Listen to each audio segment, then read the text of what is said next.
च्या व्हिडिओमध्ये आपण वारली पेंटिंगच्या ह्या कापडापासून सुंदर असा कॉस्मेटिक पाउच तयार करणार आहोत। त्यासाठी मी हे कापड कट करून घेतलेले आहे। त्याचबरोबर आपण हे गोणीचा तुकडा वापरणार आहोत आणि साडीचं हे अस्तर आपण कट करून घेतलेलं आहे याच आकारात। तर प्रथम आपण या कापडाचं माप पाहूया। त्यासाठी आपण या कापडाची रुंदी 10 इंच आणि लांबी 15 इंच घेतलेले आहे। प्रथम आपण हे कापड आणि हा गोणीचा पीस चारी बाजूने आपण याला शिलाई करून घेऊया। आता या कापडाला आपण चेन जोडून घेऊया। त्यासाठी आपण हे चेनचे दोन वेगवेगळे भाग करून घेऊ आणि त्यानंतर आपण ही चेन अशीच उलट या भागावर एक आणि या भागावर एक ठेवून अशी जोडून घेऊया। चेन जोडून घेतल्यानंतर आपण आता या कापडाचा मध्य काढून घेतलेला आहे। असा मध्य काढून आपण आता याच्यावर खुणा करून घेतलेला आहे। आता ही मध्यावरची खूण, त्यासाठी आपण ही पट्टी एक इथं जोडणार आहोत। ही याची रुंदी 2.5 इंच आणि लांबी 10 इंच घेतलेली आहे। बरोबर आपण या पट्टीचा पण असा फोल्ड करून मध्य काढून घेतलेला आहे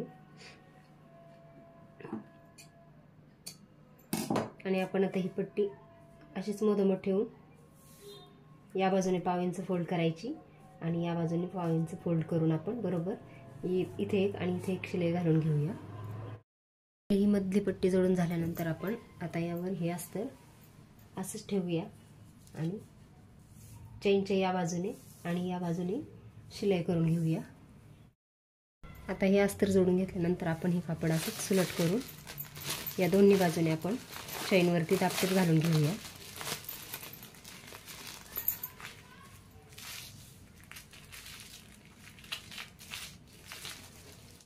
आता आपण चेनमध्ये रनर घालून घेऊ। असंच हा भाग सुलट धरून आता यात आपण रनर घालून घेऊया।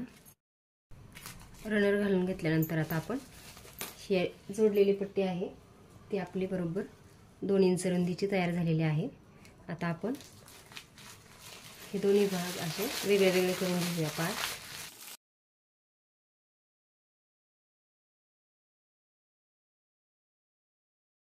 आपण हे दोन्ही पार्ट आता वेगवेगळे करून घेतलेले आहेत। आता आपण ही चेन जी आहे त्या अस्तरच्या साईडला अशीच वळवून घ्यायची आहे आणि आता इथं पिन लावून घेऊया म्हणजे आपले दोन्ही भाग समान येतील।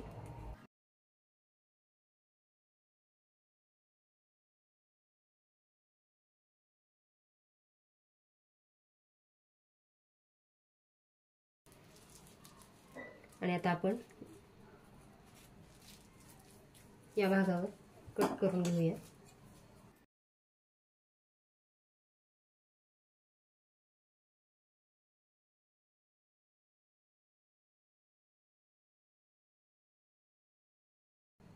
आता आपण 1 इंच अंतर या बाजूने मोजून घेऊया।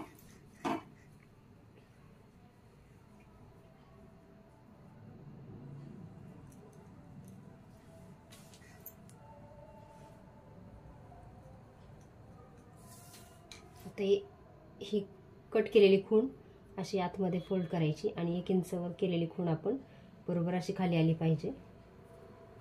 इथे आपण आता पिनअप करून घेऊ।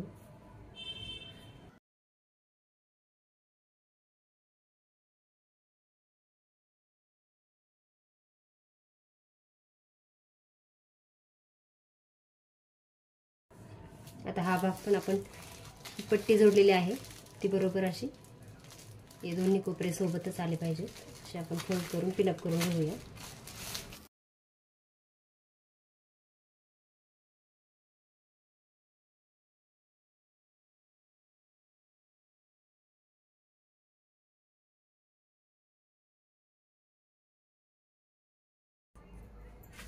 आता आपण इथून इथपर्यंत शिलाई करून घ्यायची आणि इथून इथपर्यंत शिलाई करायची आणि हा भाग आपण सुलट करण्यासाठी एवढा शिवायचा ठेवायचा आणि इथून पुन्हा इथपर्यंत आपण शिलाई करून घेऊया। अशा प्रकारे आपला हा शिवून भाग असा तयार झालेला आहे। आता आपण या भागातून हा पाउच सुलट करून घेऊया।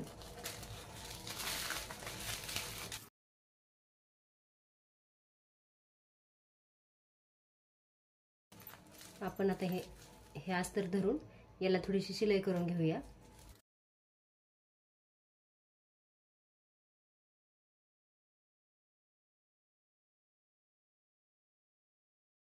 अशा प्रकारे सुलट केल्यानंतर आपला हा पाऊच तयार आहे।